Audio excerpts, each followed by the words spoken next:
In this video, we're going to be talking about compounding of interest. And it says a common application of exponential growth, which we just covered, is compounding interest or compound interest. Compound interest is interest paid on both the initial investment, called the principal, and on previously earned interest. So it's kind of like when you invest your money in a bank.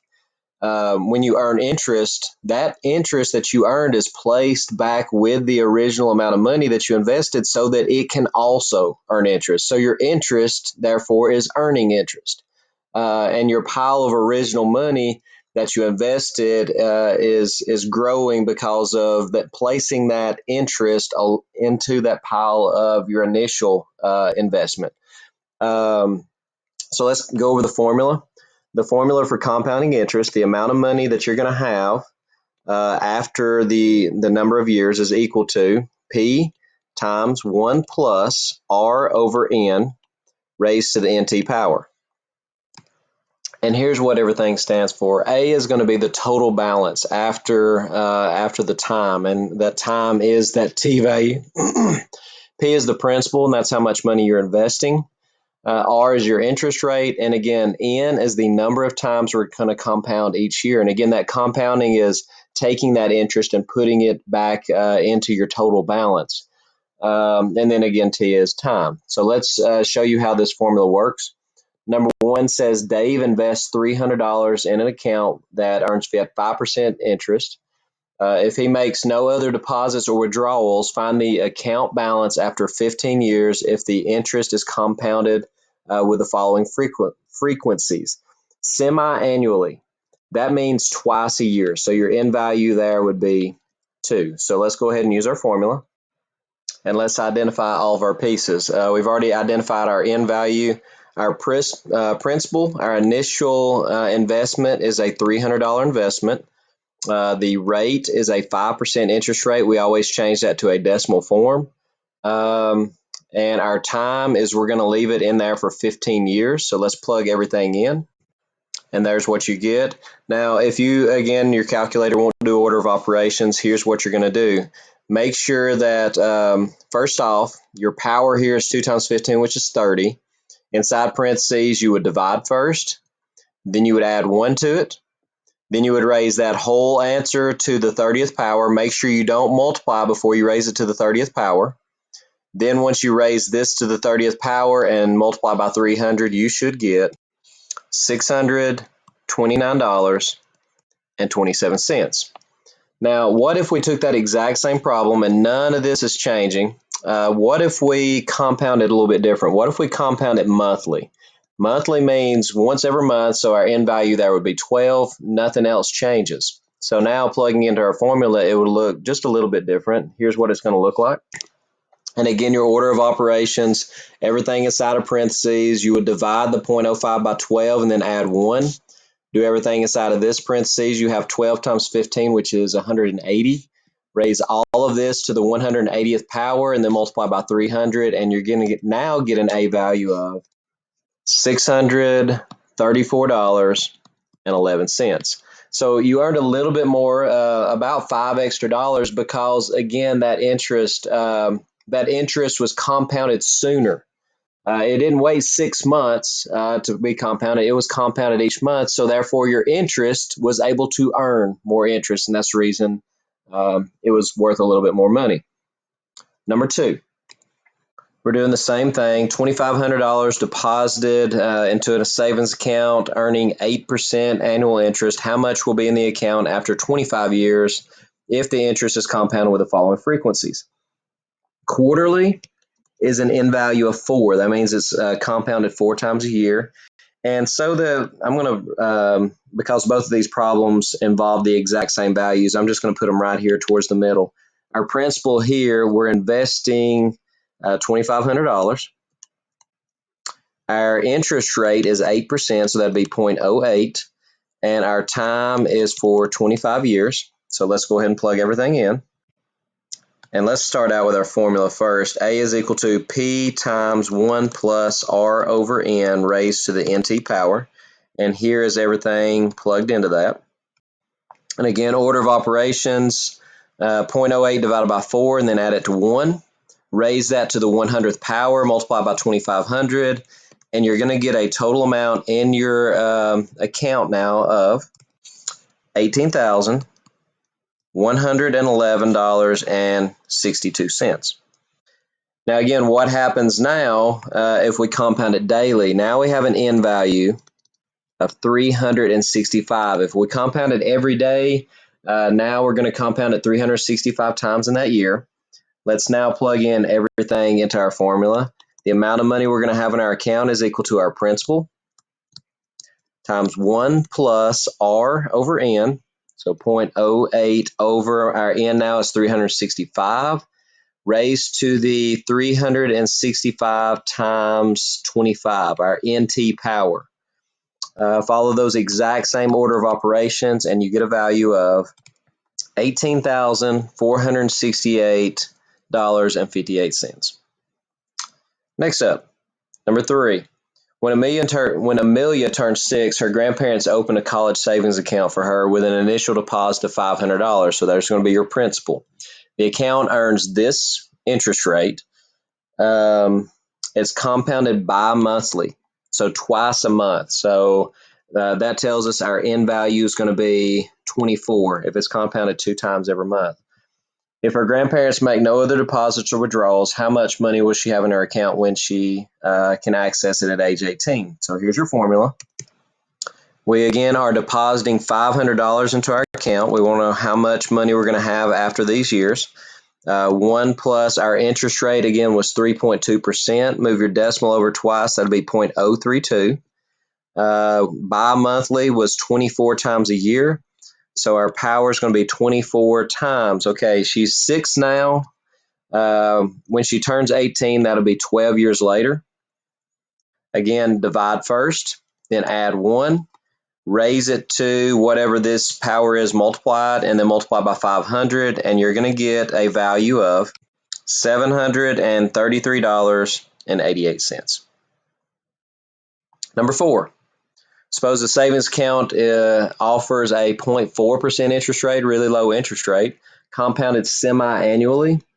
Semi-annually means twice a year, so our end value is going to be 2. Samantha opens an account with $750, makes no other deposits. How much interest will she have earned after 10 years? A is equal to P times 1 plus R over N to the NT power. So how much money will she have if she invests $750? 1 plus our interest rate is 0.4, so 0.004 would be that as a decimal. Semi-annually, our end value would be 2. Raise that to the 2 times. We're leaving it in there for 10 years. Multiply all that out or type it straight into your calculator, and you should get $780.58. But you got to be careful how you answer this, because it says how much interest. That is not the amount of interest. That's the amount of money she now has in her savings account.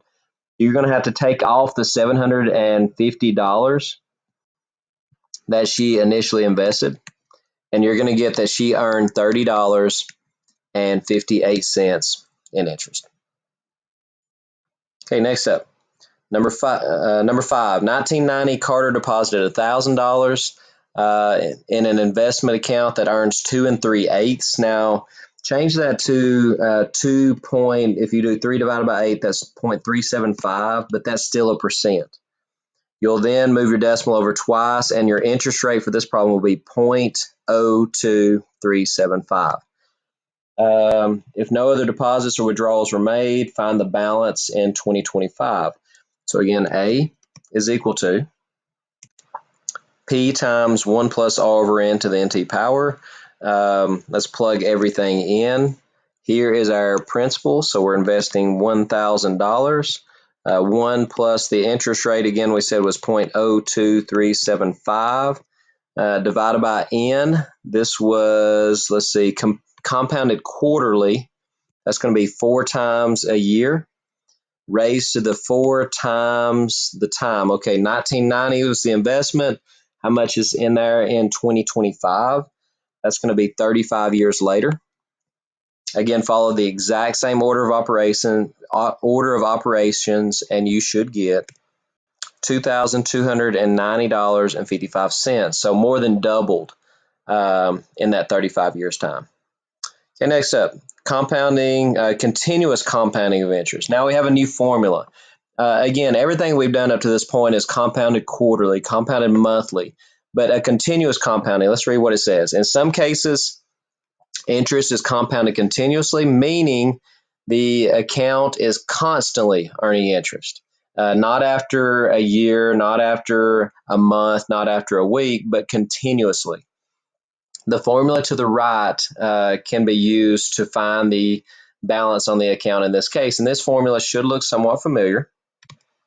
The amount of money that you're going to have in your account is equal to P, which is the principal, E to the RT power. It's that APERT formula again. Suppose $800, number 6, is invested in an account at 6% interest, compounded continuously. That's the key. As soon as you see it's a continuous compounding, you automatically know that you're using APERT. If no other withdrawals or deposits are made, find the balance in the account after 20 years. So this is much easier formula to use. You're investing $800. That's your principal. And you're going to do E, which again is 2.71828, raised to the R times T. The interest rate is 6%, so that'd be 0.06. The time is 20 years. We're going to multiply that first. We're going to raise E to that power, and again, you can type in 2.71828 to that power, or you can use your E button on your calculator. So make sure we do E to that power first, multiply the answer by 800, and you should get $2,656.09. Number 7. Find the balance of an account after 5 years. If $1,200 is initially invested, interest rate is 12.5%. That's a good interest rate. Compounded continuously, so as soon as we see continuous compounding, we write down APERT. We are investing $1,200. E is a number, so we don't have to plug anything in there. We're going to raise it to the RT power. We're going to move our decimal over twice. That's going to be 0.125 times. It's going to stay in there for 5 years. So multiply this together first. Raise E to that power, then multiply by 1,200, and you're going to get $2,241.90. Okay, number 8 said Carla is investing $1,500 in a new 30-year retirement account. Determine which of the interest rates and compounding periods shown to the left would be her best investment option. So she has 2 options. She can either do a 5.5% annual interest rate, and it's going to be compounded monthly, or she can take a lower interest rate and compound it continuously. And let's see which one is going to be our best option. So the monthly compounding, here's your formula. 1 plus R over N raised to the NT power. She is investing $1,500 is what it says right here. 1 plus, the interest rate is a 5.5%, so that'd be 0.055. And it's compounded monthly, so that'd be 12 times a year. We're going to raise that to the 12 times. It's a 30-year plan, so 12 times 30. Again, we follow order of operations. We do parentheses first. We're going to divide 0.055 by 12 and then add 1. We're going to raise that to the 12 times 30, which is 360, because again, that's since it's in the exponent together, again, you have implied parentheses there. Then you're going to take that answer and multiply it by 1,500. And in this option A, she's going to have a total amount of money of $7,781.08. So she went from $1,500 and she has nearly over 5 times as much now in her account. Now, the first thing that I noticed about option B, it is a continuous compounding, but look how low that interest rate is. They have cut her interest rate in half. So it's going to be really tough to make up that amount of money if her interest rate is that low. But she is investing $1,500. E to the interest rate here is 2.7%, so 0.027 for 30 years. So that's going to be times 30. Multiply your exponents first, raise E to that power, and then multiply by 1,500, and you're going to get a total amount of $3,371.86. So not even half of what option A gives her. So her best option here would definitely be option A.